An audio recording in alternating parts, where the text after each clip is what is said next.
The ballroom of Ashton House blazed with 1,000 candles, their collective light catching on crystal chandeliers and casting dancing shadows across the faces of London's finest society, gathered on this crisp October evening in the year 1827. The air itself seemed to shimmer with possibility, swirling silk gowns in jewel tones, the rich scent of hothouse roses despite autumn's chill outside, the mingled perfumes of bergamot and lavender, the subtle musk of pomade and ambition. Laughter rippled through the crowd like water over stones, punctuated by the bright notes of violins tuning, preparing for the next dance. Among this sea of eager faces and hopeful hearts stood Eleanor Hartwell, a figure of such studied composure that she might have been carved from marble, beautiful and untouchable, her dark hair arranged in an elegant style that exposed the pale column of her throat, her gown of midnight blue silk fitting her slender frame with a perfection that spoke of London's finest modiste. She was, by all accounts, a vision, yet there was something in her dark eyes, something carefully controlled, that suggested she saw nothing of the beauty surrounding her, felt nothing of the excitement that electrified the room. Asterisk, I am stone. Asterisk, she thought, the words a familiar refrain that had sustained her through countless evenings such as this. Asterisk, I am ice. I cannot be touched, cannot be wounded, cannot feel. Asterisk, 3 years had passed since the world as she knew it had shattered, since the man she loved, Thomas Sinclair, with his warm laugh and gentle hands, had married Catherine Ashford, her dearest friend, the one person she had trusted with every secret save one. 3 years since Eleanor had stood in a garden while her heart broke so thoroughly she had thought she might die of it, yet had found herself still breathing, still existing in this world that suddenly held no joy. She had transformed herself in those years, deliberately, carefully, building walls so high and thick that nothing could penetrate them. Now, at 24, she moved through society with practiced grace, accepted dances with appropriate gentlemen, smiled at appropriate moments, and felt absolutely nothing at all. It was safer this way, infinitely safer. Yet across the crowded ballroom, standing in shadow near the tall windows that overlooked the garden, a man watched her with an intensity that would have unsettled her had she noticed. Julian Blackwood, the Duke of Ashworth, had been observing Eleanor Hartwell for weeks now, studying the precise way she held herself apart, the careful emptiness in her expression, the way she seemed to exist behind glass. He recognized that particular form of self-protection. He understood it intimately, and for reasons he could not entirely explain, even to himself, he found he could not look away. The musicians struck the opening notes of a waltz, and Eleanor felt the subtle shift in the room's energy, the way partners began seeking each other out, the dance floor clearing in anticipation. She had positioned herself near Lady Pemberton, a woman of advanced years whose conversation, though tedious, provided excellent camouflage against unwanted attention. Yet even as Eleanor arranged her features into an expression of polite interest in Lady Pemberton's discourse on the declining quality of modern rose cultivation, she felt a presence approaching, something that made the air itself seem to change. When the voice came from behind her left shoulder, it was deep and measured, carrying the kind of authority that required no elevation in volume. "Miss Hartwell, I believe you have promised me this dance." She turned, knowing before she completed the movement that she had promised no such thing, and found herself looking up into the face of Julian Blackwood, the Duke of Ashworth. He was tall, she noticed first, with dark hair that held no concession to the popular styles, worn slightly longer than fashion dictated, and eyes of such a peculiar shade, grey with hints of blue, like a winter sky before snow, that she felt momentarily disoriented. His features were strong, almost severe, with a mouth that suggested he smiled rarely and meant it even less often. There was something almost unsettling in his directness, the way he looked at her as though the crowded ballroom had disappeared entirely, as though they two stood alone in some vast, empty space. "Your Grace," she said, her voice perfectly modulated, betraying nothing of her annoyance at his presumption. "I fear you are mistaken. My card is quite full this evening."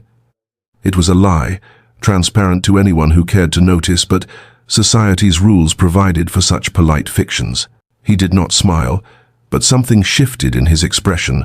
a subtle acknowledgement that he knew precisely what she was doing. "Then I must beg you to make an exception," he said, extending his hand with such certainty That refusal would appear churlish, would draw exactly the kind of attention she spent considerable energy avoiding. Around them, she could feel the weight of watching eyes, hear the whispers beginning like wind through dry leaves, the Duke of Ashworth actually speaking to someone, actually requesting a dance, he who had barely attended a society function in 2 years, who maintained his vast estates and his considerable fortune from a position of splendid isolation, who was rumored to have once been engaged but had retreated from society after some mysterious disgrace or heartbreak that no one could quite specify but everyone claimed to know about. Eleanor felt trapped, cornered by propriety and public scrutiny. With the smallest inclination of her head, she placed her gloved hand in his and allowed him to lead her onto the floor. His hand settled at her waist with perfect correctness, yet she felt the warmth of it even through the layers of silk and corsetry, felt an unwelcome awareness of his proximity as they began to move. He danced well, she noted with reluctant approval, with the kind of unconscious grace that spoke of excellent instruction, thoroughly internalized. Yet there was something in the way he held her, a kind of careful attention that made her profoundly uncomfortable. Asterisk. He sees too much. Asterisk, she thought, keeping her gaze fixed somewhere past his shoulder, refusing to meet those unsettling grey eyes. Asterisk, I must give him nothing, reveal nothing, be nothing but polite indifference. Asterisk, you dance beautifully, Miss Hartwell, he said, his voice low enough that only she could hear beneath the swelling music, though I suspect you would prefer to be anywhere but here. The observation, uncomfortably accurate, pierced through her carefully maintained composure like a blade finding the gap in armor, and Eleanor felt the first stirrings of something she had not experienced in 3 years, the dangerous, treacherous possibility that someone might actually see her. 3 years earlier, in the spring of 1824, Eleanor Hartwell had been an entirely different creature, 21 years old, with eyes that held light instead of carefully constructed emptiness, a laugh that came easily and without calculation, a heart that beat with the particular intensity known only to those who have not yet learned that hope can be a dangerous thing. She had been in love with Thomas Sinclair for as long as she could remember, having thoughts beyond childhood games, though she had never spoken the words aloud, never dared to give voice to the feeling that consumed her whenever he entered a room, whenever his hand brushed hers in passing, whenever he smiled at her with that gentle, familiar warmth that she interpreted times foolishly, so foolishly times as evidence of reciprocated affection. Thomas had been her companion since earliest memory. The boy who lived at the neighboring estate, whose family and hers had been entwined through generations of friendship and proximity, who had pulled her from a pond when she was 8 and had fallen through thin ice, who had taught her to ride properly when her own father had not the patience, who had been present at every significant moment of her young life, like a golden thread woven through the fabric of her existence. They had been inseparable, or so she had believed, attending the same assemblies and house parties, reading the same books and debating their merits with the kind of passionate intensity that Eleanor had convinced herself meant something profound, something that would inevitably, naturally, transform into an acknowledged attachment, a courtship, a marriage that would surprise no one because it seemed as inevitable as spring following winter. And then there was Catherine Ashford, beautiful, vivacious Catherine, with hair like spun gold and eyes the color of summer sky, whose laughter was infectious, whose kindness was genuine and unstudied, who had become Eleanor's dearest friend during their shared season, who completed their trio with such natural ease that Eleanor had welcomed her presence without reservation, without the slightest suspicion that she was inviting in the instrument of her own destruction. They had been golden together, those three, spending long afternoons in gardens and drawing rooms, attending balls and musicales as a united presence, and Eleanor had been so secure in her unspoken understanding with Thomas, so certain of the trajectory of her life, and that she had failed to notice the small details that should have warned her. The way Thomas's gaze lingered on Catherine when he thought no one observed, the way his voice softened when he addressed her, the way he positioned himself always where he might see her, the way his attention, which Eleanor had believed focused on herself, had actually shifted to Catherine with a completeness that left Eleanor suddenly, terrifyingly invisible. She had been blind, willfully and completely blind, seeing only what she wished to see, interpreting every smile and every kindness through the lens of her own desperate hope, until the evening when reality shattered her carefully constructed fantasy with the brutal efficiency of a hammer striking glass. The announcement came on a Thursday evening in late April at the Ashford family's townhouse during what was meant to be an intimate gathering of close friends, though Eleanor would later reflect that there was nothing intimate about the moment her entire world collapsed. They had been assembled in the drawing room, perhaps 20 people in total, engaged in that pleasant post-dinner conversation that always felt warm and slightly indulgent, when Thomas had risen from his seat with a particular expression on his face, nervousness mixed with joy, anticipation barely contained, and Eleanor had felt the first whisper of unease, a coldness that began at the base of her spine and spread upward like frost creeping across a window pane. She had been sitting beside Catherine on the settee, their friendship so easy and natural that Eleanor had thought nothing of Catherine's unusual quietness that evening, had attributed the high color in her friend's cheeks to the warmth of the room, had noticed nothing amiss until Thomas began to speak.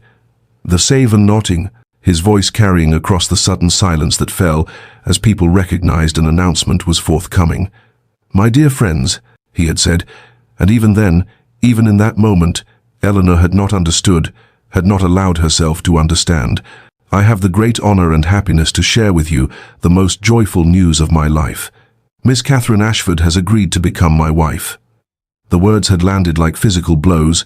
each one striking with precision against Eleanor's unprotected heart, and she had felt the world tilt sickeningly, felt the floor become uncertain beneath her feet, felt the air itself become too thick to breathe. Around her, the room erupted in exclamations of delight and surprise, voices overlapping in congratulations and expressions of happiness. And through it all, Eleanor sat frozen, her face arranged in what she desperately hoped resembled appropriate pleasure, while inside her something fundamental was shattering, breaking apart with a violence that seemed impossible to conceal. Catherine had turned to her immediately, taking Eleanor's hand with genuine affection, her eyes bright with happiness and perhaps a touch of anxiety, saying, "Oh, Eleanor, I so hoped you would be pleased. You are my dearest friend, and your approval means everything to me." And Eleanor had heard her own voice responding as though from a great distance, "Of course, Catherine, I am so very happy for you both." The lies forming with a fluency that would later terrify her. The performance beginning in that instant of absolute devastation. She had watched Thomas cross the room to stand beside Catherine, had seen him take her hand with a tenderness that Eleanor had dreamed would one day be directed toward herself, had observed the way he looked at Catherine with love, with unmistakable, genuine, complete love, and had understood with brutal clarity that whatever she had believed existed between herself and Thomas had been entirely, pathetically, one-sided. The evening had continued with its terrible momentum, champagne produced, toasts offered, wedding plans discussed with enthusiasm by mothers and sisters, and through it all Eleanor had maintained her composure with a discipline she had not known she possessed, smiling until her face ached, offering congratulations until the words became meaningless sounds, existing in a state of numb disconnection that was the only thing standing between her and complete collapse. When she could finally escape, claiming fatigue with what she hoped was convincing casualness, she had walked with measured steps through the townhouse to the garden doors and had slipped outside into the cool spring night. And only then, alone beneath stars that seemed mockingly indifferent to her pain, had she allowed herself to feel the full weight of what had happened, standing among the roses as her carefully constructed future dissolved like morning mist, as every hope and dream and assumption crumbled to dust, as she realized that she must somehow find a way to hide this agony, to preserve both Thomas's friendship and Catherine's, to attend their wedding and smile and pretend that her heart was not breaking, that her life was not ending, that she had not just lost everything that mattered. The wedding took place on a luminous June morning, all golden sunlight and blooming roses, the kind of day that seemed deliberately, cruelly designed to mock Eleanor's interior darkness as she stood among the assembled guests in the village church and watched Thomas Sinclair pledge his eternal devotion to Catherine Ashford with a sincerity that was evident in every word, every glance, every tender gesture. Eleanor had positioned herself carefully, not too close to the front where her expression might be scrutinized, not so far back that her absence from a prominent position would be remarked upon, and she had worn pale blue because white would have been inappropriate, and anything darker would have suggested mourning, which would have invited questions she could never answer. Throughout the ceremony, she maintained the performance that had become her constant companion since that terrible April evening. Her face arranged in an expression of gentle pleasure, her hands folded calmly in her lap, though beneath her gloves, her nails pressed crescents into her palms with enough force to leave marks that would last for days. Her breathing carefully measured, because if she allowed it to become irregular, she feared she might shatter entirely, might cry out or collapse or do something that would expose the magnitude of her agony to everyone present. When Thomas lifted Catherine's veil and kissed her with a tenderness that spoke of genuine love, Eleanor felt something inside herself break irreparably, some final fragile thing that had been holding her together, and she understood in that moment that she would never be the same person she had been before, that the girl who had loved so hopefully and completely had died in this church beneath the weight of watching her dreams given to someone else. The wedding breakfast that followed was an exercise in exquisite torture, hours of forced gaiety and champagne toasts and wedding cake that tasted like ashes in Eleanor's mouth, of watching Thomas and Catherine glow with happiness, while she smiled until her face felt like a mask that might crack and fall away to reveal the devastation beneath. In the weeks that followed, Eleanor withdrew from society with a completeness that alarmed her family, claiming fatigue, headaches, a general malaise that kept her confined to the house, while Catherine and Thomas departed for their wedding journey, and the world continued its rotation as though nothing of consequence had occurred, as though Eleanor's entire existence had not been fundamentally altered. Her mother came to her room one evening, as autumn's first chill crept through the air, sat beside Eleanor's bed where she lay staring at nothing, and said with characteristic gentleness, "My darling girl, I understand your heart is broken, and I will not pretend that such pain heals quickly or easily, but you cannot remain in this darkness forever." And Eleanor had responded with a clarity that surprised them both, "I will return to society, Mama, but I will never allow myself to be so vulnerable again. I will never give anyone the power to hurt me as I have been hurt." And she had kept that promise, spending the following months transforming herself from the open, hopeful girl she had been into someone harder, more polished, impenetrable, constructing walls around her heart with such determination that when she finally returned to ballrooms and drawing rooms that winter, she was met with admiration for her beauty and poise, with increased attention from suitors who found her new reserve intriguing, but no one seemed to notice or care that something essential had been lost, that the warmth that had once animated her features had been replaced by a cold perfection that resembled life but was merely its carefully constructed imitation. The morning arrived with that particular quality of light that follows sleepless nights, pale and somehow accusatory, filtering through Eleanor's bedroom curtains as she lay in bed contemplating the previous evening's encounter with the Duke of Ashworth, his dark eyes that had seemed to perceive too much, his persistence that had unsettled her, carefully maintained equilibrium in ways she was not prepared to examine. She descended to the breakfast room later than usual, discovering her mother already seated with her correspondence and her younger sister Beatrice, practically vibrating with excitement over her toast and chocolate, the girl's 19-year-old enthusiasm for romance, as yet untarnished by disappointment or loss, and Eleanor felt simultaneously protective of that innocence and exhausted by its naivete. "Eleanor," Beatrice exclaimed the moment she entered, propriety abandoned in her eagerness, "everyone is speaking of the Duke's attention to you last evening. Lady Pemberton told Mama that he barely looked at another woman the entire night, that he positioned himself specifically to observe you, and when you danced together, Charlotte Morrison said it was the most romantic thing she had ever witnessed. The way he looked at you, as though you were the only person in the entire ballroom." Eleanor poured herself tea with studied calmness, adding precisely the amount of milk she preferred, while formulating a response that would discourage this line of speculation without revealing how thoroughly the Duke's attention had disturbed her, saying finally with deliberate lightness,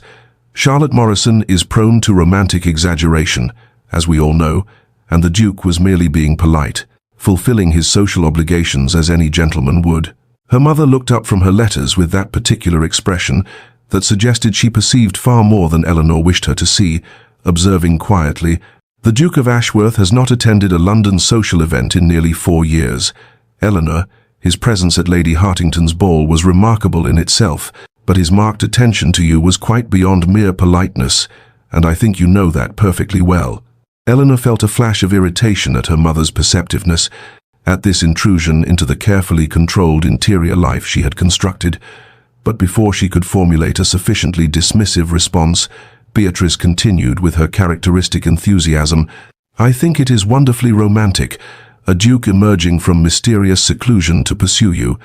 It is like something from a novel, and he is so handsome in that dark, brooding manner, and terribly wealthy, of course. And you would be a duchess, Eleanor. Can you imagine?"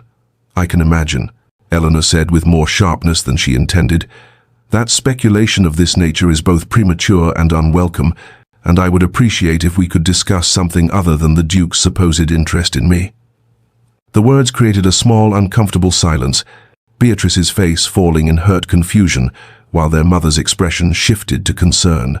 And Eleanor immediately regretted her tone but could not seem to soften it, trapped in the defensive patterns that had become her default response to anything that threatened her emotional armor. It was in this tense moment that the butler entered carrying the morning's second post on a silver tray,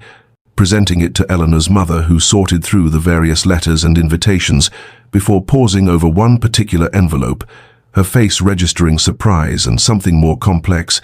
something that made Eleanor's chest tighten with premonition even before her mother spoke, saying carefully, "We have received a letter from Catherine Sinclair. She and Thomas are returning to London after 3 years in Derbyshire. They will arrive next week and hope to call upon us at our earliest convenience." Eleanor's hand trembled slightly as she set down her teacup, the delicate porcelain rattling against the saucer in a way that surely betrayed her agitation, though she fought to keep her expression neutral and to appear merely politely interested rather than devastated by this news that meant the past she had worked so hard to bury would soon be standing in her drawing room, unavoidable and undeniable, forcing her to confront everything she had spent 3 years trying to forget. The Duke of Ashworth arrived at the Hartwell residence precisely 3 days after the ball, and his timing so impeccable that Eleanor could not help but suspect he possessed some preternatural awareness of when she would be most unsettled, most vulnerable to disruption, and indeed, she had spent those intervening days in a state of agitation she refused to acknowledge, caught between the disturbing news of Thomas and Catherine's imminent return and the equally disturbing memory of the Duke's dark eyes, watching her with that peculiar intensity that suggested he saw far more than she wished to reveal. She was in the morning room attempting to focus on correspondence when the butler announced the Duke's arrival, and something in her chest tightened with an emotion she could not name, would not name, as she rose to receive him in the formal drawing room, where her mother had already positioned herself with her embroidery, as propriety demanded. The Duke entered with that same commanding presence she remembered, tall and dark and utterly self-possessed, bowing to her mother with perfect courtesy before turning those perceptive eyes upon Eleanor, and she felt suddenly exposed in a way that had nothing to do with the modest neckline of her morning dress, and everything to do with the sense that he could perceive the chaos beneath her carefully maintained exterior. "Miss Hartwell," he said, his voice carrying that same quality of directness that eschewed the usual social pleasantries, "I hope I am not calling at an inconvenient time, but I wish to request the pleasure of your company for a drive through Hyde Park this afternoon, if you are amenable, and your mother grants permission." Eleanor's first instinct was to refuse, and to manufacture some excuse that would maintain the distance she preferred, but her mother spoke before she could formulate her decline, saying with warmth that felt almost like betrayal, "How thoughtful of you. Your Grace, I am certain Eleanor would be delighted. The weather is particularly fine today, and she has been spending far too much time indoors lately." There was no graceful way to contradict her mother's assertion without appearing deliberately rude, and so Eleanor found herself agreeing with as much composure as she could muster, and 2 hours later she was seated beside the Duke in his elegant curricle, as he guided his perfectly matched greys through the fashionable paths of Hyde Park, where all of London society came to see and be seen. The afternoon sunlight filtered through the trees in patterns that shifted across his strong features as he drove with easy competence, and after the initial pleasantries had been exhausted, he turned to her with unexpected directness and asked, "What do you read, Miss Hartwell?" I am curious about what occupies your mind when you are not enduring tedious social obligations. And the question was so different from the usual inane conversation that she found herself momentarily disarmed, answering with more honesty than she intended. Poetry, primarily, and philosophy, when I wish to feel intellectually challenged, though I suspect you find that an odd combination for a young woman. His response came without hesitation, without the patronizing surprise most men exhibited when she mentioned philosophical interests, saying simply, "On the contrary, I find it entirely consistent with what I have observed of you. You possess a contemplative nature beneath your social performance. Do you not, Miss Hartwell?" The question, gentle yet penetrating, struck too close to truths she guarded carefully, and Eleanor felt her defenses rising like a wall. But when she turned to deliver some deflecting response, she found him watching her with an expression of understanding rather than curiosity, as though he recognized the armor she wore because he wore similar protection himself. And in that moment, she realized with uncomfortable clarity that the Duke of Ashworth was far more dangerous to her peace than she had allowed herself to acknowledge. Weeks passed with a relentlessness that Eleanor found increasingly difficult to ignore, each social engagement bringing the inevitable appearance of the Duke of Ashworth with a predictability that should have been tiresome, but instead created a peculiar tension in her chest that she refused to examine too closely, a tightening of anticipation that felt dangerously close to expectation. He materialized at every ball, every soirée, every dinner party she attended, always requesting the first dance with that quiet insistence that made refusal seem churlish, always positioning himself beside her at table when the social architecture allowed, always watching her with those dark, perceptive eyes that seemed to catalogue every flicker of emotion she tried to conceal behind her carefully maintained composure. Society's speculation grew like hothouse flowers, conversations pausing when she entered rooms, fans fluttering with whispered commentary about the Duke's unprecedented courtship, about Eleanor's apparent indifference to an honor that would have sent other young women into transports of delight, and she felt both irritated by the attention and unsettled by something deeper, a curiosity she could not entirely suppress about what motivated his persistence, what he saw when he looked at her that warranted such sustained effort. The evening of Lady Melbourne's musicale arrived, wrapped in the soft melancholy of early autumn, and Eleanor found herself seated beside the Duke, in the third row of gilt chairs arranged for the performance, the proximity forcing an intimacy that felt both uncomfortable and oddly natural as a soprano began a heartbreaking aria about lost love that seemed specifically designed to strip away emotional defenses. "Music affects you," the Duke observed quietly during the polite applause between pieces. Not a question, but a statement of perceived truth. And Eleanor felt that familiar defensiveness rising until she looked at his face and saw not curiosity but recognition, as though he understood what it meant to be moved by beauty while simultaneously resenting that vulnerability. "I find it difficult," she admitted with unusual honesty, surprising herself, "to maintain proper composure when confronted with genuine artistry.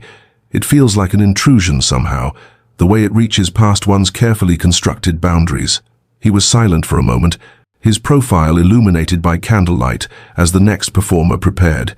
and then he said with quiet intensity, "I was engaged once, 4 years ago, to a woman I believed loved me for myself rather than my title and fortune. I was young enough to trust that such distinction mattered, fool enough to ignore the signs that her affection was performance rather than truth." Eleanor turned to him in surprise, seeing something raw and unguarded in his expression that made her chest ache with unwilling sympathy.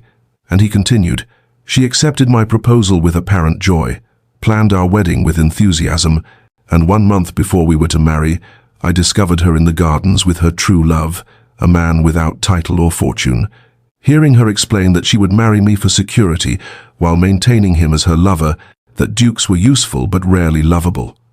The words hung between them like something tangible, a shared understanding of betrayal and the walls one built afterward, and Eleanor felt her own defenses cracking in ways that terrified her, even as she recognized the gift of his vulnerability, the courage it required to expose old wounds to someone who might use them carelessly. But before she could formulate a response that matched his honesty, she felt panic rising, that old familiar terror of connection, and she turned her attention firmly back to the performance, rebuilding her walls with desperate efficiency while feeling his quiet disappointment like a weight against her heart. The garden party at Lady Pemberton's estate unfolded beneath a sky of uncertain temperament, autumn clouds gathering with the promise of rain that matched the turbulence in Eleanor's chest as she moved through the manicured grounds with studied grace, her pale green dress whispering against the grass while she maintained careful conversation with acquaintances whose names barely registered in her consciousness, because every particle of her awareness was consumed by the knowledge that Thomas and Catherine had returned to London and would certainly attend this gathering. It was inevitable, inescapable, the confrontation she had both dreaded and somehow perversely anticipated during the long weeks since learning of their return. She saw Catherine first, standing beside the rose arbor in a dress of soft yellow that complemented her golden beauty, and Eleanor's breath caught with the same painful complexity of emotion she had carried for 3 years, that terrible mixture of love and loss and resentment towards someone who had committed no sin except being loved by the man Eleanor herself had wanted.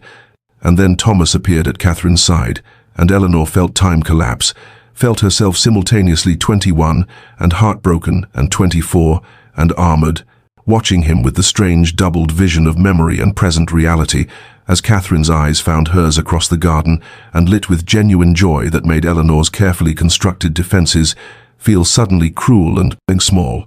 Catherine moved toward her with obvious eagerness, Thomas following more reluctantly, and then they stood before her in a tableau that felt both momentous and terribly ordinary, Catherine reaching for Eleanor's hands with warmth that seemed unconscious of the 3-year silence between them, saying with feeling that carried no artifice, "Eleanor, dearest Eleanor, how I have missed you, how beautiful you look, how I have hoped for this moment, to speak with you again, to understand why you withdrew from us so completely after the wedding. Did I do something to offend you? Please tell me so I might make amends." The words struck Eleanor like physical blows,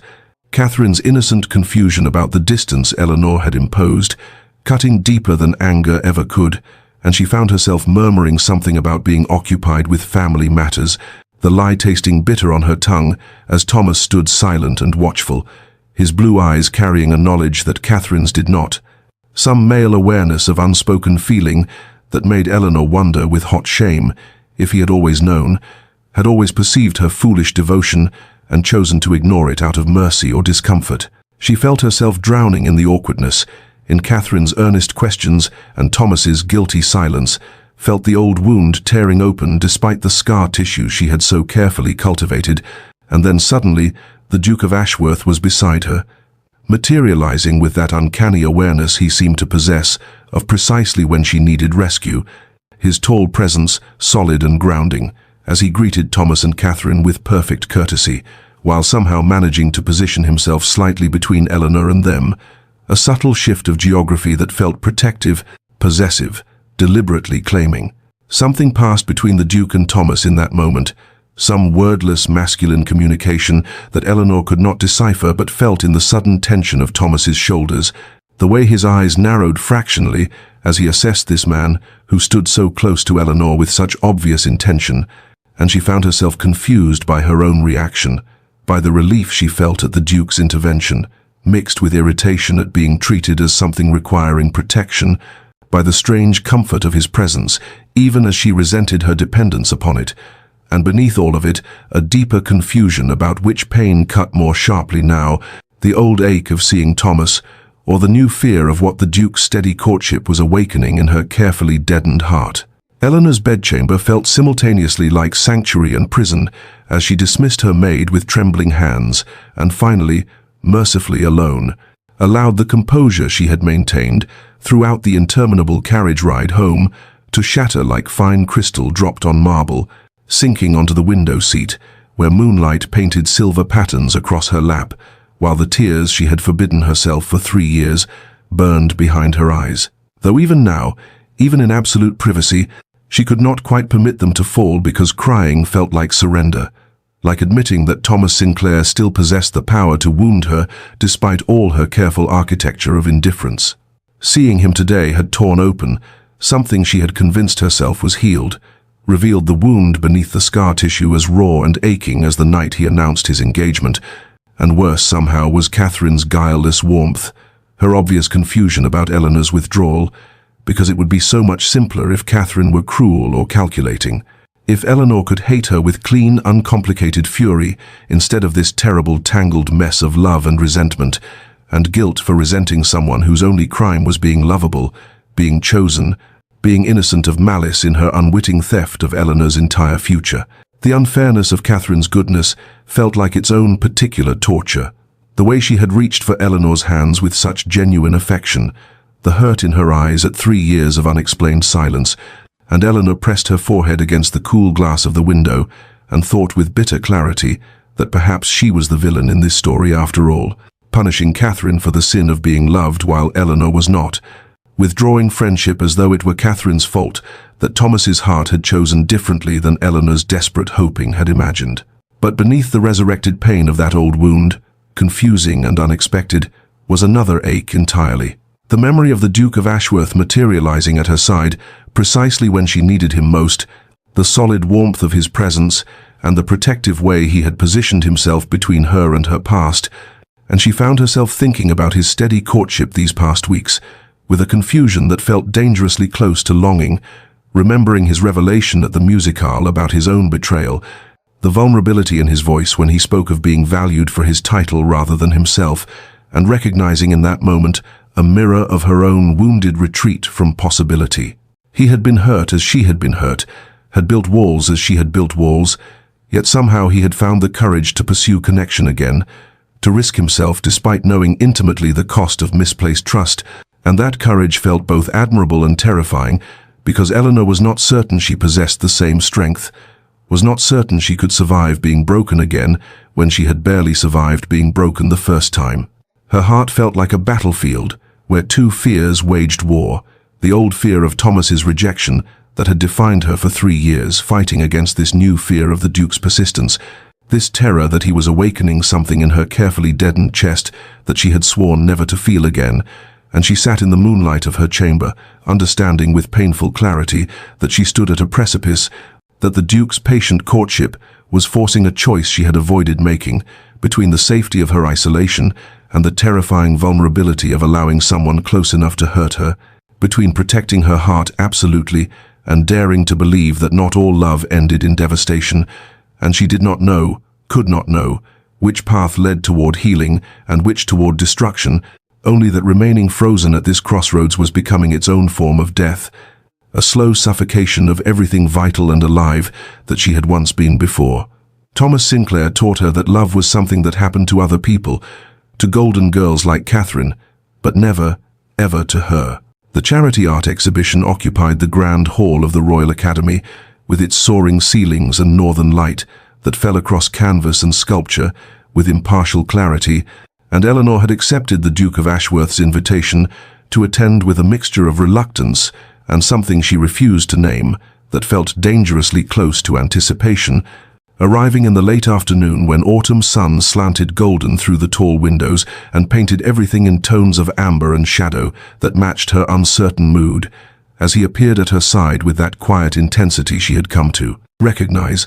offering his arm with simple courtesy that contained no presumption, no demand, only patient invitation. They moved through the galleries in companionable silence at first, pausing before landscapes and portraits, while other attendees drifted past in rustling silk and murmured commentary, and Eleanor found herself unexpectedly relaxed in his presence,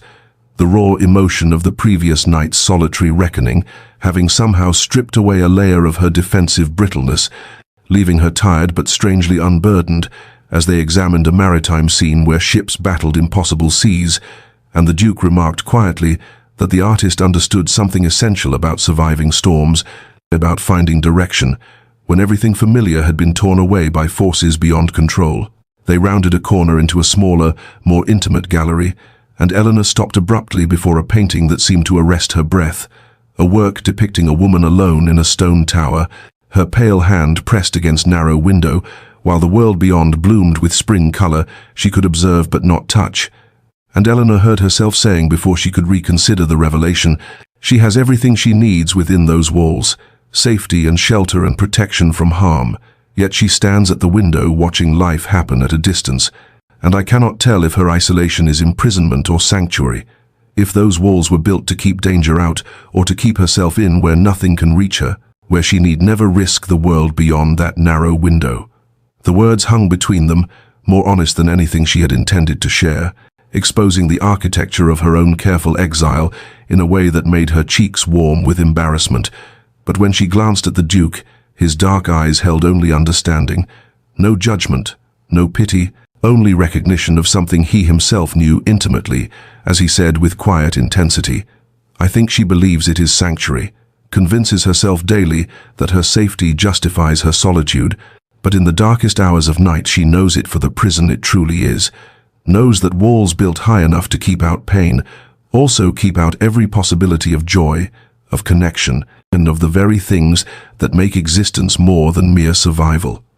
His words struck Eleanor like physical touch, like he had reached past every defense to name the truth she carried in her locked heart, and she found herself turning to face him fully, seeing him perhaps clearly for the first time, not as the persistent suitor who unsettled her careful equilibrium,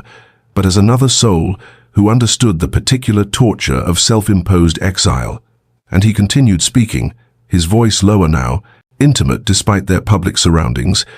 "I was engaged once, 5 years past, to a woman of exceptional beauty and accomplished manner, and I believed myself fortunate beyond measure until I overheard her conversation with her mother 3 days before our wedding. Heard her laughing about how tedious she found my company, but how she would endure it gladly, for the privilege of being a duchess, for the wealth and position my title would provide, and I understood in that moment that everything I had believed was connection, was performance, that she had never seen me at all, only the coronet I could place upon her head." Eleanor felt something shift in her chest, some fundamental realignment of understanding, as she recognized in his confession the mirror of her own wound, the way both of them had retreated from possibility after learning that what they offered, who they were beneath title and appearance, had been insufficient, had been overlooked or unwanted, and she found herself saying softly, almost involuntarily, "So you built walls too, withdrew from society where such deception could reach you, where you need never risk believing someone's regard again." And he nodded slowly, his eyes never leaving hers as he replied, "Yes, I built walls of stone and silence, and I lived within them for years convinced I was protecting myself, until I saw you across a ballroom and recognized in your eyes the same loneliness that haunted my own reflection, and I understood that we were both slowly dying in our towers of safety, and I thought perhaps, if I were brave enough to risk emerging, you might find the courage to do the same." The revelation at the art exhibition shifted something fundamental between Eleanor and the Duke of Ashworth, a subtle realignment, like tectonic plates moving beneath the surface of their carefully maintained formality. And as autumn truly arrived in London with its golden leaves carpeting the parks and crisp air that carried the scent of wood smoke, and approaching winter, Eleanor found herself in the unexpected position of anticipating their encounters with something that felt dangerously close to eagerness, though she steadfastly refused to acknowledge this transformation even to herself, maintaining the fiction that her quickened pulse when she spotted his tall figure across a room was merely residual nervousness rather than something infinitely more treacherous. 3 weeks after the exhibition, she had occasion to visit Hatchard's bookshop on Piccadilly in search of a volume her mother had requested. Entering the familiar sanctuary of leather bindings and paper scent on a Thursday afternoon, when the autumn sun slanted through the tall windows and painted the mahogany shelves in amber light, and she was examining a collection of poetry in the quieter recesses of the shop, when a familiar voice behind her remarked, with barely suppressed amusement, that he had not taken her for an admirer of Byron, and she turned to find the Duke standing closer than propriety strictly allowed, his dark eyes warm with something that made her breath catch as he reached past her to select a volume from the upper shelf with easy grace. Their conversation began with literature, but unfolded into something far more natural than their previous exchanges. The shared understanding from the exhibition, having dissolved some barrier that had kept their interactions confined to social pleasantry, and Eleanor discovered with surprise that the Duke possessed a dry wit she had not suspected,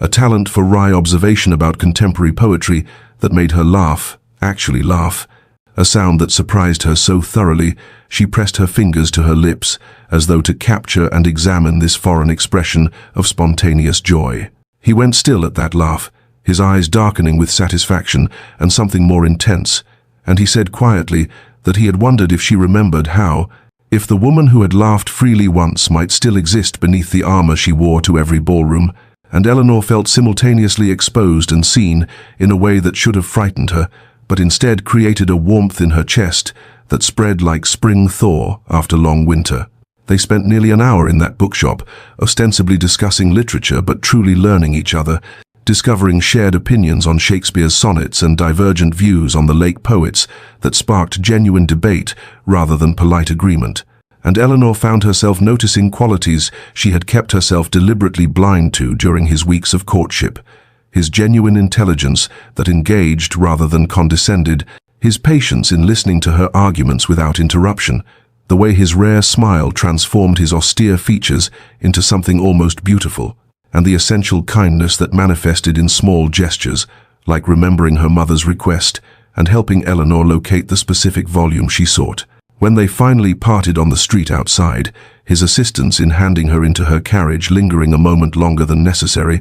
Eleanor sat back against the cushions and felt the careful architecture of her resistance developing fissures, felt hope seeping through cracks she had sworn to keep sealed, and she told herself firmly that this meant nothing, that she was simply enjoying intelligent conversation with an acceptable acquaintance. But her heart, that traitor, knew better and beat with renewed life against her ribs. The note arrived at Eleanor's residence on a grey morning when November rain streaked the windows and made the world beyond seem distant and insubstantial. A simple correspondence on cream paper requesting her presence at Gunter's tea shop at 3 o'clock that afternoon, signed in Catherine's familiar, graceful hand, and Eleanor held the missive with trembling fingers while something long dormant stirred painfully in her chest, a mixture of dread and longing and grief for what had been lost 3 years prior, when friendship shattered on the rocks of unspoken love and inevitable betrayal. She arrived precisely at the appointed hour, her burgundy walking dress immaculate and her composure carefully maintained, as she entered the establishment with its delicate scent of bergamot and pastry, its civilized murmur of genteel conversation, and found Catherine already seated at a corner table by the window, where rain-softened light fell across her still beautiful features that time and contentment had somehow enhanced rather than diminished. And Eleanor felt the old complicated tangle of affection and resentment, admiration and envy, love and loss that Catherine's presence had always evoked since that devastating night of the engagement announcement. They exchanged greetings with painful formality, ordered tea neither truly wanted, and sat in awkward silence until Catherine finally spoke with characteristic directness, her voice quiet but steady as she said what Eleanor had never expected to hear, that she had always known, had understood from the beginning that Eleanor loved Thomas, had seen it in every glance and gesture and careful word during those golden summers when they had all been inseparable, had noticed the precise moment after the wedding when something essential had died behind Eleanor's eyes, and she had begun her transformation into the distant, untouchable woman she had become. Eleanor felt her careful composure fracturing, felt heat rising in her cheeks as Catherine continued with tears brightening her blue eyes, explaining that losing Eleanor's friendship had been a grief she carried daily, that she had written dozens of letters over the past 3 years that she had never sent, had reached out through mutual acquaintances only to be met with polite deflection, and that she understood she had no right to request forgiveness, but needed Eleanor to know that she had never acted with intent to wound, had never deliberately stolen what Eleanor wanted, had in fact fallen in love with Thomas during the 6 weeks when Eleanor had been visiting her aunt in Bath, a courtship that had unfolded in Eleanor's absence and reached understanding before her return. The explanation landed like both balm and blade, soothing the festering question of whether Catherine had known and acted with malice, yet reopening the wound with the reminder that life and love had simply continued without Eleanor, that her absence had created space for their attachment rather than prevented it, and she found herself asking with raw honesty why Catherine had never spoken of it, why she had allowed Eleanor to return, expecting everything unchanged when the world had fundamentally shifted, and Catherine's response came with quiet pain, that she had tried to tell Eleanor upon her return, but Thomas had requested silence until he could speak with Eleanor himself, and by the time he had found courage, the attachment was too deep to undo without devastating Catherine. And Eleanor had seemed so genuinely happy for them that Catherine had convinced herself perhaps she had been mistaken about Eleanor's feelings, perhaps had projected her own guilt onto innocent friendship. They sat in that tea shop for nearly 2 hours, while rain continued its gentle percussion against the windows, and their tea grew cold in delicate china cups, speaking with painful honesty about misunderstanding and missed communication, about the complexity of loving the same person and the impossibility of apportioning blame when hearts chose without consulting convenience or loyalty. And Eleanor felt something she had carried for 3 years, some calcified mass of anger and betrayal, beginning to crack and crumble as she recognized that Catherine's guilt matched her own grief, that both of them had lost something precious when their friendship dissolved, and that perhaps, it might be possible to forgive what had never been deliberately cruel, only painfully, inevitably human. Eleanor attended the Blackwell ball that evening in a state she had not experienced in 3 years, her carefully constructed armor stripped away by the afternoon's emotional excavation with Catherine, leaving her feeling simultaneously lighter and more exposed, as though she had shed a protective carapace, only to discover how tender the skin beneath had remained. And she moved through the glittering assembly rooms at Blackwell House with her usual grace but without her usual imperviousness, aware that her eyes held something dangerously close to vulnerability, and her composure required actual effort rather than simply existing as her natural state. The Duke of Ashworth arrived unfashionably late, as had become his custom since he cared nothing for society's petty conventions, and Eleanor felt his presence before she saw him, that peculiar awareness that had developed between them during their months of careful approach and gradual understanding, and when their eyes met across the crowded ballroom, she saw his immediate shift from social courtesy to focused concern, saw him notice, with that unnerving perceptiveness he possessed, that something had altered in her expression, that the ice had fractured, even if it had not yet melted, and he moved through the crush of bodies with single-minded purpose until he stood before her and requested the next dance with an intensity that had nothing to do with social ritual and everything to do with genuine concern for her well-being. They waltzed in unusual silence, his hand at her waist radiating warmth through the silk of her gown, and Eleanor felt herself trembling slightly with exhaustion from maintaining control throughout a day that had systematically dismantled beliefs she had held for 3 years, and when he quietly suggested they take air on the terrace, she found herself nodding agreement without her customary resistance, allowing him to guide her through the tall French doors and into the November night where autumn stars scattered across black velvet sky, and the air carried the sharp, clean scent of approaching winter and wood smoke from distant chimneys. They stood at the stone balustrade overlooking the darkened garden below, and the Duke asked with simple directness what had happened to distress her. And Eleanor discovered in that moment that she was profoundly tired of carrying her history alone, tired of maintaining pretense, even with this man who had somehow seen through every careful facade she had constructed, and so she told him everything in a voice that shook occasionally but never broke completely, told him about Thomas and Catherine and the golden summers of her youth, about unspoken love and devastating betrayal, and the wedding that had shattered something essential in her soul, about 3 years of deliberate isolation and the afternoon's painful conversation that had begun the work of forgiveness. And he listened without interruption, his dark eyes fixed on her face with complete attention, and when she finally fell silent with the sense of having emptied herself of secrets she had sworn never to share, he did not offer platitudes or false comfort, but simply said that he understood now why she had fought so hard against connection, why she had built walls so high and made herself untouchable, that her response to such pain made perfect sense and took courage of its own kind, even if it was the courage of self-protection rather than vulnerability. And then he reached out slowly, giving her time to retreat if she wished, and took her hand in his larger one and held it with gentle firmness while the stars wheeled overhead, and Eleanor felt something shift fundamentally in her chest, felt the beginning of trust, of genuine intimacy, of hope she had thought forever extinguished, and realized with equal parts terror and exhilaration that she was falling in love with this patient, perceptive man who had refused to accept her performance and insisted on seeing the wounded woman beneath. The crisis arrived 3 days later at the Pemberton soiree, manifesting not through dramatic confrontation, but through carelessly spoken words that pierced Eleanor's fragile new openness with the precision of a surgical blade. For she had arrived early with her mother and found herself momentarily alone near the refreshment room when she heard Lady Ashford's distinctive nasal voice drifting through the partially open door, accompanied by Mrs. Cordelia Hampton's lower conspiratorial tone, and Eleanor had begun to move away, uninterested in whatever gossip occupied them, when she heard her own name spoken, followed by the Duke's, and she froze with her hand pressed against the cool silk of her gown, as Lady Ashford pronounced with malicious satisfaction that of course Ashworth was merely amusing himself with the Hartwell girl, that everyone knew he had wagered with Lord Pemberton that he could thaw the Ice Queen within 3 months, that men of his status entertained themselves with such pursuits when boredom overtook them,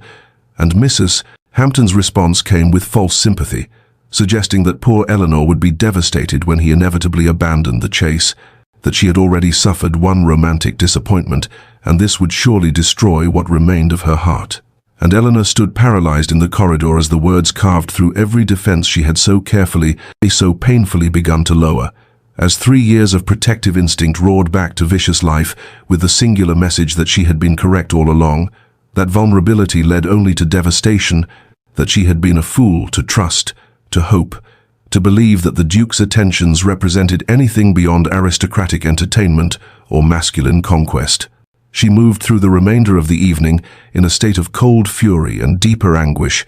her face a perfect mask of indifference, while inside something essential, hardened back into the impenetrable ice it had been before Julian Blackwood had begun his patient siege, and when he arrived and approached her with that warm recognition in his dark eyes, that gentle concern that had seemed so genuine, she met him with Arctic dismissal, informing him with cutting clarity that she would not dance with him this evening or any other, that his attentions were unwelcome and had always been so, that she wished him to cease his pursuit immediately, and she watched his expression shift from confusion to comprehension to genuine hurt, saw the exact moment when her words struck home and wounded him as deeply as the overheard gossip had wounded her, and some small part of her heart that had not yet refrozen cried out in protest at causing him pain. But she silenced it with ruthless efficiency and turned away, leaving the soiree early with the excuse of headache, her mother's worried gaze following her retreat. The carriage ride home passed in awful silence, Eleanor staring at darkness beyond the window, while her mind presented endless justification for her actions, reminding her that she had protected herself from inevitable abandonment. That discovery of his wager before deeper attachment formed represented fortunate timing rather than tragedy, yet beneath the rational arguments ran a current of desolation that intensified with each passing moment, and when she finally reached her bedroom and dismissed her maid, she discovered that sleep would not come and that she lay awake through endless dark hours, questioning whether Lady Ashford's gossip held truth or represented merely the malicious speculation of a woman known for cruel tongue and invented scandal, wondering if she had just destroyed something genuine out of fear and self-protection, whether she had repeated the very pattern that had kept her isolated for 3 years, choosing loneliness over the terrifying risk of possible happiness, and by dawn she felt hollowed out and uncertain, her confident cruelty of the previous evening transformed into sick regret and confusion about whether she had saved herself from heartbreak or created it with her own hands. The Duke of Ashworth did not appear at the Wetherby musicale 2 evenings later, nor at the Fitzwilliam dinner the following night, nor at any of the subsequent gatherings that filled London's relentless social calendar during the week that followed Eleanor's cruel dismissal, and his absence created a void she felt with increasing acuteness as each event passed without his dark figure materializing in doorways, without his steady gaze finding hers across crowded rooms, without his deep voice requesting the honor of a dance she had come to anticipate, even as she pretended indifference. Eleanor attended these functions with her usual composure, her mask perfectly in place, yet she found herself searching for him despite her determination not to care, found her attention drifting toward entrances whenever new arrivals were announced, found herself listening for his name in conversations swirling around her, and the discovery that she missed him terrified her more than any vulnerability she had previously experienced, because it suggested that her heart had engaged far more deeply than she had permitted herself to acknowledge, that Julian Blackwood had succeeded in breaching defenses she had believed impenetrable, and his absence now created pain rather than the relief she had convinced herself she would feel. It was Beatrice who delivered the news that transformed Eleanor's vague unease into sharp panic, mentioning casually over breakfast on the 8th morning that Lady Pemberton had told her mother that the Duke of Ashworth was preparing to depart London for his country estate in Derbyshire, that he had been seen meeting with his steward and man of business, that the house on Grosvenor Square was being closed up for the season, and Eleanor felt something crack in her chest and felt control slip dangerously as she realized with awful clarity that he was leaving, that her cruelty had driven him away permanently, that she had destroyed something precious out of fear and self-protection, and the breakfast room suddenly felt suffocating, the walls pressing inward while her mother's concerned gaze rested heavily upon her face. That afternoon, when Eleanor could no longer maintain pretense even to herself, she found her mother in the morning room working on correspondence, and sat in uncharacteristic stillness until her mother set down her pen and waited with patient understanding for Eleanor to speak, and the words came haltingly at first, then faster, the entire story of Julian's courtship and her growing feelings, and the overheard gossip and her defensive cruelty, and his subsequent disappearance, and her discovery that his absence pained her more than she could bear, and her mother listened without interruption until Eleanor finally fell silent, exhausted and frightened and lost. Her mother's response came gently but with absolute clarity, pointing out with loving directness that Eleanor was repeating the pattern she had established 3 years earlier, choosing isolation over risk, running from possibility to avoid potential pain, building walls so high that nothing could reach her, neither hurt nor happiness, and she asked her daughter whether protecting her heart absolutely was truly worth the cost of never truly living, whether safety purchased through isolation represented victory or merely a different form of defeat, and Eleanor sat with those words settling like stones in her chest,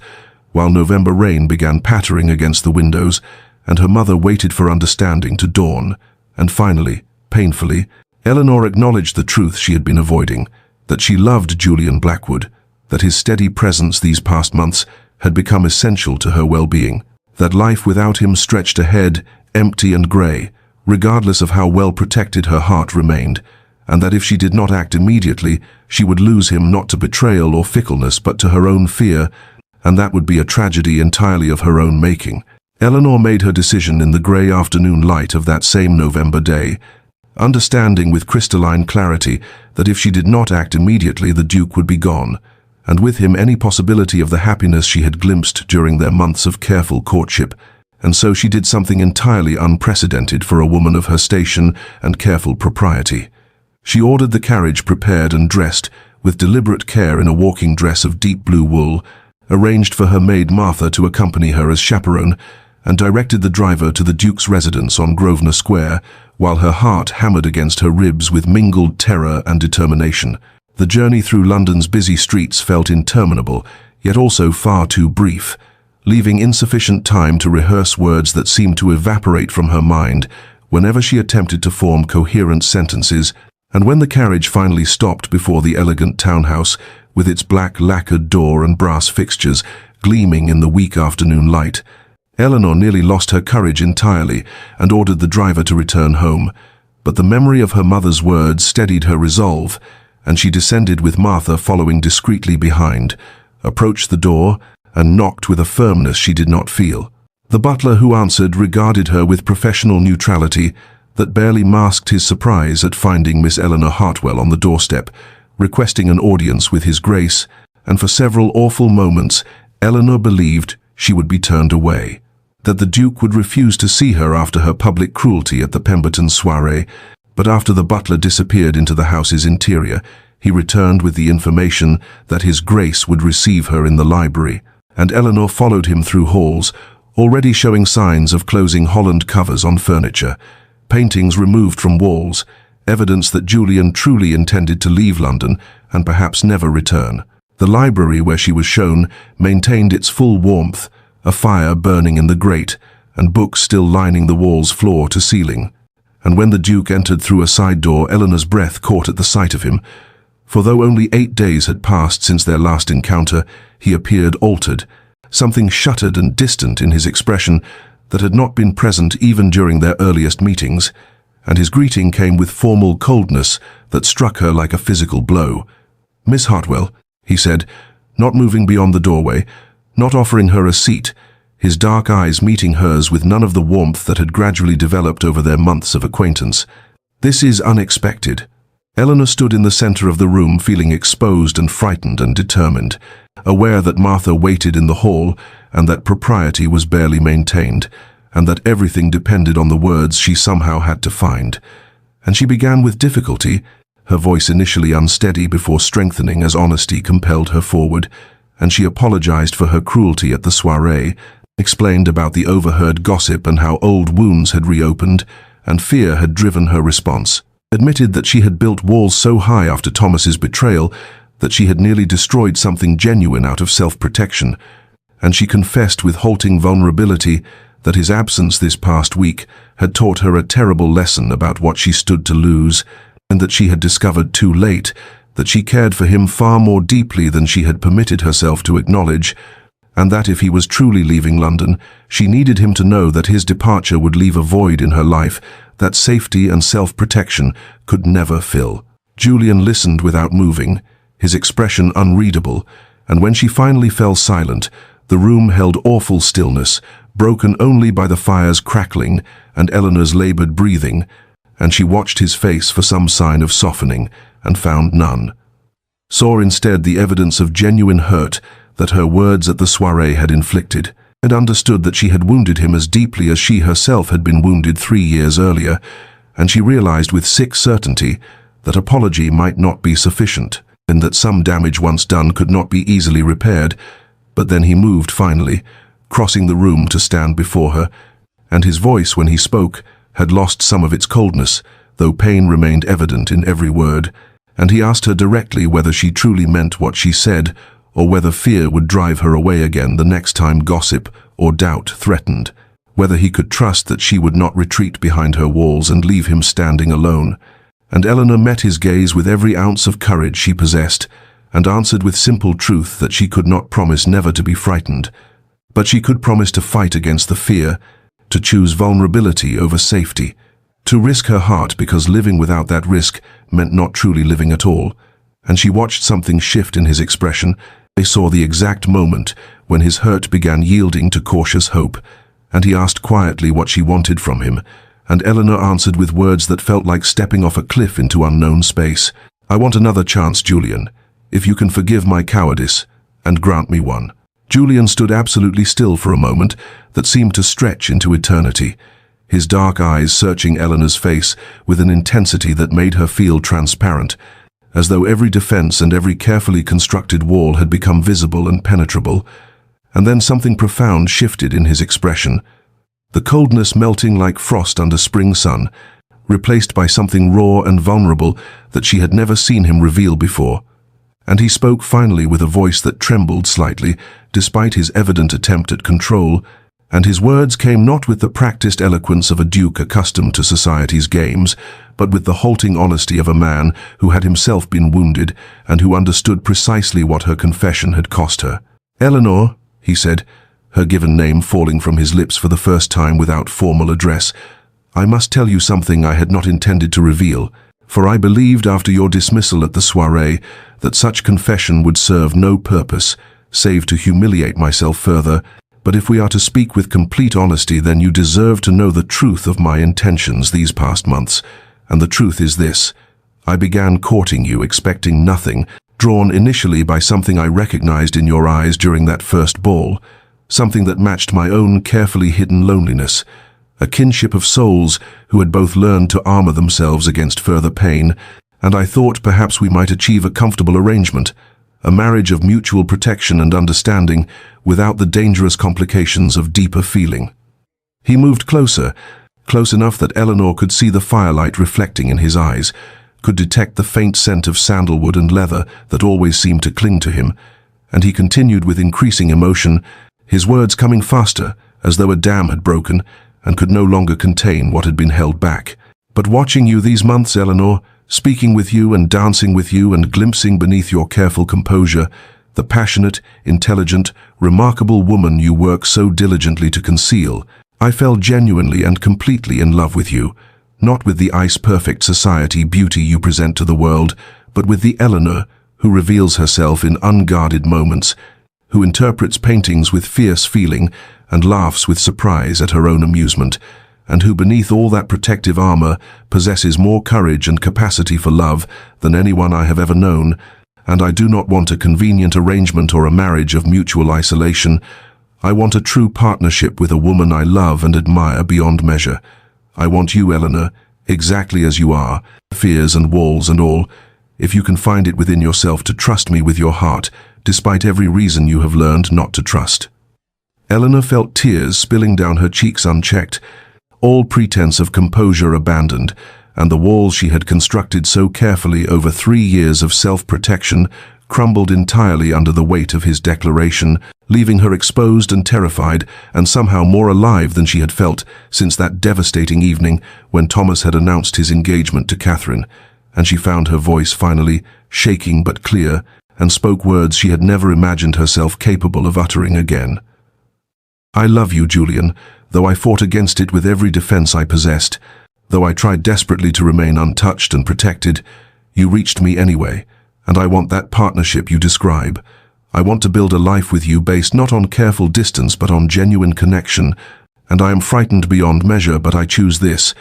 I choose vulnerability and risk and the possibility of pain because the alternative is the slow death of never truly living.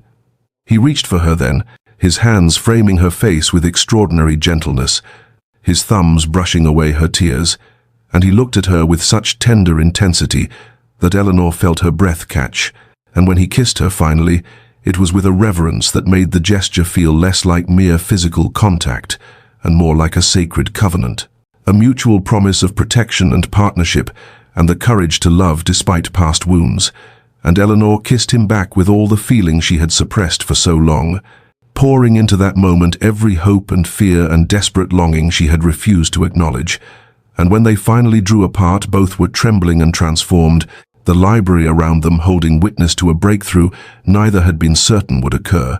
And Julian rested his forehead against hers and whispered that he would spend his life proving himself worthy of her trust, and Eleanor believed him absolutely and completely, and understood finally that choosing love after loss represented not weakness, but the most profound courage human beings could possess. The weeks following their reconciliation in Julian's library transformed Eleanor's experience of London society entirely, for their courtship now proceeded with an openness and genuine warmth that made every previous interaction seem like pale rehearsal, and she found herself anticipating balls and dinners, not as obligations to be endured, but as opportunities to see him, to speak with him, to experience the extraordinary sensation of being truly known and valued by another person. And when they attended the Haverford ball in mid-December, the change in Eleanor was evident to everyone present, for she entered the ballroom not with her usual cool composure, but with unmistakable radiance, her ice blue gown complementing eyes that now sparkled with life rather than defensive coldness. And when Julian approached to request the first waltz, she accepted with a smile of such genuine pleasure that the watching crowd murmured with satisfaction at this confirmation of what had become society's favorite romance. They danced as they had so many times before, but everything felt different now, transformed by honesty and mutual understanding, and Eleanor allowed herself to relax into his arms and to meet his gaze without guardedness, to feel the warmth of his hand at her waist and understand it as promise rather than threat. And Julian looked at her with such tender admiration that Eleanor felt her breath catch with the wonder of being loved so completely, and she understood finally what she had been missing during those 3 years of self-imposed isolation, understood that genuine connection required risk, but offered rewards that safety could never provide. The evening progressed with magical quality, each moment seeming somehow brighter and more vivid than ordinary experience, and during supper, Eleanor found herself part of a group that included several of Julian's friends, who welcomed her with warmth that felt inclusive rather than judgmental, and she discovered herself laughing naturally at Lord Ashton's witty observations and discussing literature with Lady Margaret, and feeling part of something rather than perpetually outside observing, and Julian watched her gradual relaxation with visible satisfaction, his hand occasionally finding hers beneath the table in gestures of reassurance and affection that made Eleanor's heart swell with emotions she had thought permanently deadened. The encounter with Thomas and Catherine came during the interval before dancing resumed, an inevitable moment that Eleanor had both anticipated and dreaded. And when she saw them approaching across the ballroom, her first instinct remained the old protective retreat, but Julian's steady presence at her side anchored her courage, and she remained standing, as Catherine reached her with cautious hope visible in her expression, and Eleanor found herself able to greet them both with genuine warmth, rather than the cold politeness that had characterized their garden party encounter months earlier. And she saw immediately how this simple kindness affected Catherine, whose eyes filled with tears of relief and gratitude, and Thomas smiled with an expression that combined continued guilt with evident pleasure at seeing Eleanor's transformation, and the four of them spoke briefly but without the terrible tension that had pervaded previous meetings, discussing inconsequential topics but doing so with real rather than performed friendliness. And when Catherine impulsively embraced Eleanor and whispered, "I have missed you so dreadfully," Eleanor found herself returning the embrace and responding, "And I you," with complete honesty, understanding that while their friendship could never be exactly what it had been before, something genuine could perhaps be rebuilt on new foundations of mutual understanding and forgiveness. The proposal came a fortnight later, in a setting of perfect privacy and intimacy, for Julian arranged to call upon Eleanor's family on an afternoon when winter sun temporarily broke through London's usual grey clouds, and he requested permission to walk with her in the garden despite the cold. And Eleanor's mother smiled knowingly and granted permission while insisting Martha accompany them at a discreet distance, and in the small walled garden behind the townhouse, with its dormant flower beds and bare tree branches, Julian took both her hands in his and spoke with simple eloquence about his desire to spend his life with her and to build a partnership based on honesty and mutual respect and the deep love they had found against all odds. And he asked if she would do him the extraordinary honor of becoming his wife, and Eleanor answered yes, with a voice that trembled with joy rather than fear, and she recognized in that moment of acceptance that she was choosing not merely marriage but life itself, choosing vulnerability over protection, hope over despair, love over the empty safety of emotional isolation. And when Julian kissed her there among the winter bare roses, she felt something fundamental shift in her understanding of herself and her possibilities. Felt herself becoming not the woman she had been before Thomas's betrayal,